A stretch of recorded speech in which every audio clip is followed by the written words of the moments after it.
একসাথে আমাদের সব শত্রু এক হয়ে গেছিল।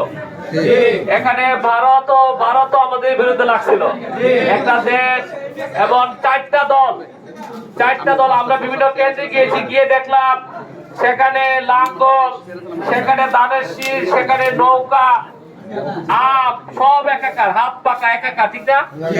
এই সবাইকে মোকাবেলা করে আমরা যতটুকু অর্জন করেছি, সেই অর্জনের জন্য কার শুকরিয়া আদায় করব? এই জন্য আল্লাহর শুকরিয়া আদায় করি, আলহামদুলিল্লাহ। আমরা বলবো জনগণের ভোটে আমরা নির্বাচিত হয়েছি। কার চুরি করে নিয়ে গিয়েছে, যারা চুরি করে এদের মনটা দেখবেন চুপচাপ থাকে, ঠিক না? আমরা যেভাবে খুব সাহস করে কথা বলতে পারছি, যেভাবে আওয়াজ তুলছি, তাদের কিন্তু গলার বেশি আওয়াজ নাই, কারণ তারা জানে। আজকে একটু আগে একজন ওসি সাহেবের সাথে দেখা হলো, সাবেক ওসি, তিনি এখন এনএসআই এর কর্মকর্তা। তিনি বললেন পুরো নির্বাচনটাই সেখানে জামাত ইসলামী বিজয় হয়েছে। একটা প্রমাণ আপনাদেরকে দেখায়, এই নির্বাচনে যে ভোট পেয়েছে, ভোটের 222টা আসনে জামাত যে নির্বাচন করেছে, আর ওই 222টা আসনে যে বিএনপি নির্বাচন করেছে, ওই 222টা আসনে জামাতের সাথে বিএনপির পার্থক্য হলো 20 লাখ। কত লক্ষ ভোটে? মাত্র 20 লক্ষ ভোটের মাত্র ব্যবধান। এবং আলহামদুলিল্লাহ জনগণ দুহাত করে জামাত ইসলামীকে ভোট দেওয়ার চেষ্টা করেছে, আলহামদুলিল্লাহ। তারা কেন্দ্রে মব সৃষ্টি করেছে, শত মানুষকে একসাথে করে, সেখানে মানুষকে প্রভাবিত করে, মানুষের কাছ থেকে জোর করে ভোট আদায় করার জন্য এমন কোনো হীন কাজ তারা করে নাই। দ্বিতীয়ত, তারা 6-7 দিন আগে কসবার যত সাবেক এমপি, সাবেক মেম্বার, চেয়ারম্যান, আওয়ামী লীগের যত নেতা আছে, কথা বলছি পাশে, সকল এমপিদেরকে তারা এক করেছে। তারা 3টে কথা বলেছে। এক হলো আপনাদের মামলা তুলে দেব, আপনাদেরকে সেখানে সহযোগিতা করবো। আমি আপনাদের কাছে জানতে চাই, তাদের মামলা কি আমরা করছিলাম? না, আমরা করি নাই। এখানে তারা তাদেরকে আশান্বিত করেছে এবং তারা টাকা দিয়ে, পয়সা দিয়ে, প্রভাব খাটিয়ে তারা কিন্তু এই নির্বাচনে ভূমিকা রাখার চেষ্টা করেছে। প্রশাসনকে আমরা বারবার, তারা বিভিন্ন জায়গায় আমাদেরকে হুমকি ধমকি দিচ্ছিল, আমাদের লোকজনকে বিভিন্ন জায়গায় নির্যাতিত করছিল, নারীদেরকে সেখানে তারা বাধাগ্রস্ত করছিল। আমাদের এই অবস্থাতে প্রশাসনকে আমরা বারবার বলেছি, কিন্তু প্রশাসন যেভাবে ভূমিকা রাখার কথা ছিল, প্রশাসন কিন্তু সেভাবে ভূমিকা রাখে নাই। প্রশাসনকে এর জবাব দিতে হবে, আজকে হোক কালকে হোক। বিগত সময়ে যারা অন্যায় করেছে, সেখানে অন্তর্বর্তীকালীন সময়ে শুরু থেকে তাদের বিচার হয় নাই। আজকেও যারা অন্যায় করেছে, আজকে হোক কালকে হোক, তাদের বিচার বাংলার মাটিতে হবে। জনগণ হলো সবচেয়ে বড় শক্তি। জনগণের শক্তিকে যারা ডাইভার্ট করার চেষ্টা করেছে, জনগণের ভোটকে যারা সেখানে ক্ষতিগ্রস্ত করেছে, অসম্মান করেছে, তারা অপরাধ করেছে, তারা ফৌজদারি অপরাধ করেছে, তারা নির্বাচনের ভায়োলেন্স করেছে এবং তারা জনগণের বিরুদ্ধে তারা অবস্থান নিয়েছে। আমি আজকে আপনাদেরকে এতটুকু সান্ত্বনা দেব, আপনাদেরকে বলবো যে আমরা যতটুকু কাজ করেছি, এই কাজের জন্য আপনাদেরকে আসলে আমি কিভাবে সম্মানিত করব, কৃতজ্ঞতা জানাবো, আমার আসলে ভাষা নাই। আমাদের ভাইদের টাকা নাই, পয়সা নাই, একবার নিজের পকেটের টাকা দিয়ে নিজের খেয়ে আপনারা যেভাবে কষ্ট করেছেন, আমি আপনাদের কাছে কৃতজ্ঞতা জানাই এবং আল্লাহর কাছে আপনাদের জন্য উত্তম দোয়া কামনা করছি। আমিন। আল্লাহ আপনাদেরকে অবশ্যই জাযা দিবেন। আর আমি দুনিয়াতে আপনারা কি পাবেন, আমি এতটুকু বলবো, আপনাদের ভাই হিসাবে, আপনাদের বন্ধু হিসাবে, আপনাদের সন্তান হিসাবে আমি প্রতিশ্রুতি দিচ্ছি, যে কোনো প্রয়োজনে, যে কোনো বিষয়ে আপনারা আমার সাথে যদি দেখা করেন, কথা বলেন, অথবা আপনি প্রয়োজন মনে করেন এই ভাইয়ের প্রয়োজন, আপনারা, আমি নম্বর আজকে দিয়ে যাবো, কার্ড আছে, কার্ডও দিয়ে যাবো, আপনারা আমাদেরকে স্মরণ করবেন, আমি আপনাদের পাশে থাকবো ইনশাআল্লাহ। আমরা ক্ষমতার রাজনীতি করি না, কিন্তু মানবিক রাজনীতি করি। আমরা ক্ষমতার রাজনীতি করি না, আমরা সেবার রাজনীতি করি। আজকে আকস্মিক ভাবে আসার উদ্দেশ্যই ছিল আপনাদেরকে আমি কৃতজ্ঞতা জানানো। আপনারা আমাদের ভাই, আপনারা আমাদের বন্ধু। অনেকের সাথে আমার কোনো সময় দেখা হয় নাই, কিন্তু নিজের থেকে আপনারা কাজ করেছেন, নিজের থেকে ভূমিকা রেখেছেন, পকেট থেকে টাকা খরচ করেছেন, আত্মীয় স্বজনকে, এবং তাদের বড় বড় জগদল পাথর কোটি কোটি টাকা নিয়ে মাঠে আসছে, তাদের মোকাবেলা আপনারা করেছেন বিনা টাকায়, ঠিক না? এই জন্য আজকে আমি আপনাদের কাছে কৃতজ্ঞতা জানাই। এবং এই নির্বাচনে সবচেয়ে অনুঘটকের ভূমিকা পালন করছে প্রবাসীরা, আলহামদুলিল্লাহ। 9300 জন প্রবাসী রেজিস্ট্রেশন করেছে এবং আরো পোলিং যারা সরকারি কর্মকর্তা তারা সব প্রায় 12,000, কিন্তু দুঃখজনক হলো সত্য আমার 6,000 পোস্টাল ব্যালট তারা লুকাই ফেলছে। পোস্টাল ব্যালট তারা গণে নাই, মাত্র 6,000 মতো গণছে, সেখানে আমি পেয়েছি 4,700। 6,000-এর মধ্যে 4,770টা ভোট, এটি কম না বেশি? এটাই ছিল আমার মূল জনমতটা। কারণ যারা প্রবাসী যারা তাদেরকে তো আর পুলিশ দিয়ে তাড়ানো যায় না, ঠিক না? তাদেরকে তো আর টাকা দেওয়া যায় না, তাদেরকে তো অন্যভাবে ভাইরাস করা যায় না। প্রবাসীরা যে ভোটটা দিয়েছে এটাই হলো পারফেক্ট আমার ভোট। এখানে আমাকে দেখানো হয়েছে 92,000, ঠিক না? 91,796টা ভোট, 996টা ভোট।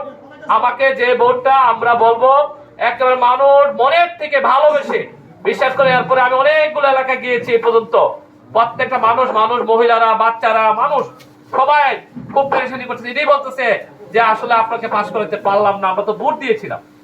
আমি আপনাদেরকে বলবো তারা দেখেন কতগুলো কাজ করছে। আগের দিন তারা 25,000 ব্যালট কেটে ফেলছে বিভিন্ন জায়গায়, এবং আপনাদের এই কেন্দ্র এখানে গোবিনাথপুর স্কুল কেন্দ্র কিন্তু তারা 200 ভোট কাটছে, এবং গোবিনাথপুর আরেকটা যে মহসিনবাদের কেন্দ্র সেখানেও তারা ভোট কাটছে 200।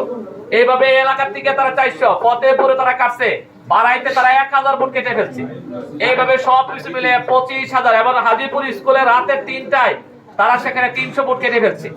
এইভাবে পোলিং যারা এখানে প্রিজাইডিং অফিসার ছিল, সরকারি পোলিং এজেন্ট ছিল, তারা সহযোগিতা নিয়ে, প্রশাসনের সহযোগিতা নিয়ে তারা এই ধরনের হিরো কাজটা করছে। আমরা এদের বিচারে বাংলার মাটিতে আমরা করবো ইনশাআল্লাহ। আপনাদেরকে বলবো আপনারা হতাশ হবেন না। আপনারা কি হতাশ? আপনারা হতাশ হবেন না। এই বিজয়ের যাত্রা যেটা শুরু হয়েছে, ইনশাআল্লাহ আজ হোক কাল হোক এই বিজয় আমরা ছিনিয়ে আনবো ইনশাআল্লাহ। এই জন্য লাগবে আমাদেরকে সংঘবদ্ধ প্রচেষ্টা। আমি আপনাদের কাছে কৃতজ্ঞতা জানাই, প্রবাসী ভাইদেরকে কৃতজ্ঞতা জানাই, বিশেষ করে আমাদের মাদেরকে, বোনদেরকে। মা বোনেরা বলা যায় খুব আমাদেরকে এত ভালোবেসেছে, তারা চেষ্টা করেছে আমাদের পাশে থাকার জন্য, দোয়া করেছে। অনেক মায়েরা রোজা রেখেছে, আমি দেখেছি প্রায় শত মায়েরা রোজা রেখেছে, তারা আমাদেরকে সহযোগিতা করেছে, অর্থ দিয়ে সহযোগিতা করেছে। এইভাবে আমাদের এই পর্যন্ত আমরা 77টা আসনে আমাদের বিজয়ী হয়েছে, এবং আমরা ভোটের দিক দিয়ে আমরা বিএনপির সাথে মাত্র 20 লাখ ভোটের ডিফারেন্স। এই জন্য যদি পিআর পদ্ধতি তারা কেন চাই নাই, কি বুঝতে পারছিলেন? যদি পিআর পদ্ধতি চাইতো তাদের আসন হয়তো 46%, আমাদের আসন হয়তো 44%, মানে 2% আসন কি থাকতো, তফাৎ থাকতো। এই জন্য তারা বুঝতে পারছে যে জনগণ তাদের সাথে নাই। তারা যেমন আমি 96, 91, 92,000 ভোট পেয়ে ফেল করছি, আরেক জায়গায় গিয়ে দেখবেন 56,000 ভোট পেয়ে পাস করছে।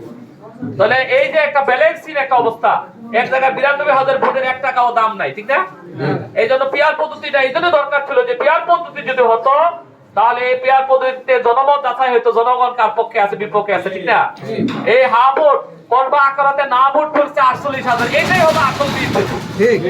এই 48,000 আসল বিএনপি ভোট, এবং তাদের ভোটের সাথে আওয়ামী লীগের ভোট কি হয়েছে, যোগ হয়েছে। এবং মাদক কারবারীরা করবা করতে 40 লাখ টাকা তুলে আমার বিরুদ্ধে তারা সেখানে তাদের ফান্ডে সহযোগিতা করেছে। তাকে ফেল করাইতে হবে, কাজ করলে মাদক তো বন্ধ করে দিবে। এবং যারা সিন্ডিকেট করে, যারা রাস্তাঘাটে ঠিকাদারের নামে লুটপাট করে, সবাই চাঁদা তুলে তারা কিন্তু আমাদের বিরুদ্ধে নির্বাচনের আগে 2-3 দিন কিভাবে টাকা দিয়েছে আপনারা কি দেখেন নাই?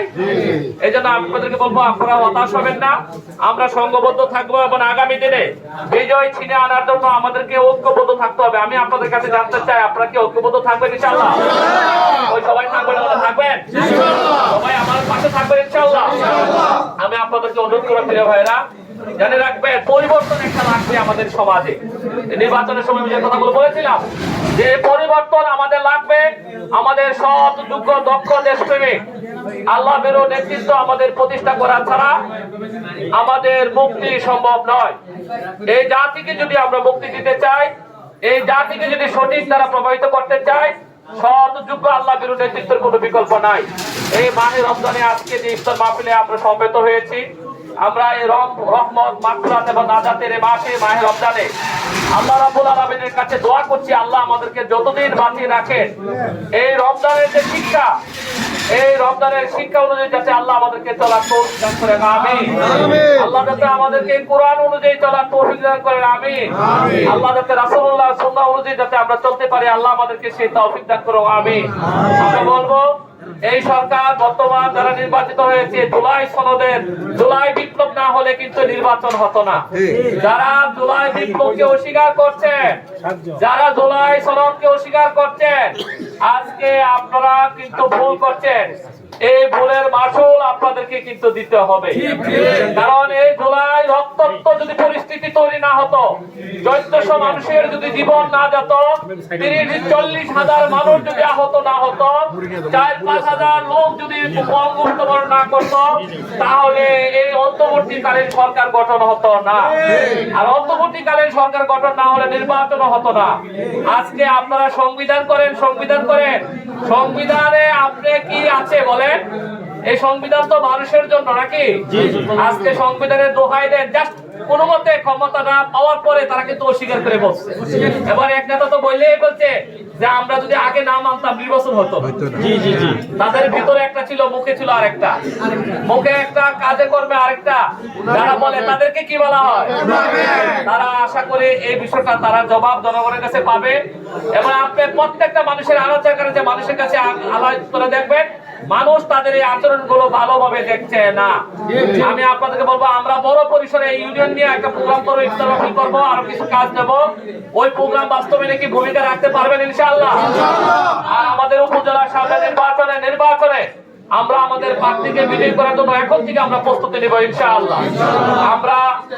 আমরা বলছি যে আমরা হারি নাই, আমাদেরকে হারা দেওয়া হয়েছে এবং আমরা দ্বিগুণ শক্তি নিয়ে আবার মাঠে আসবো ইনশাআল্লাহ। আপনাদের কাছে কৃতজ্ঞতা জানাই। আল্লাহ আমাদেরকে কবুল করুন, আপনাদের সকলকে কবুল করুন। এই মাহে রমজানের সত্যিকারের শিক্ষা যদি আমরা কাজে লাগাতে পারি, এই রমজান মাসে যা করব এই শিক্ষাটুকু নিব, বাকি 11 মাস আমাদের চলবার জন্য এটা পাথর হবে। এই জন্য কোরআনের আলোকে বেশি বেশি কোরআন পড়া, হাদিস পড়া, কোরআন আবার হাদিস অনুযায়ী চলার চেষ্টা করা। আল্লাহ তাআলা আমাদেরকে চলবার তৌফিক দেন, আমিন। আসসালামু আলাইকুম ওয়া রাহমাতুল্লাহ।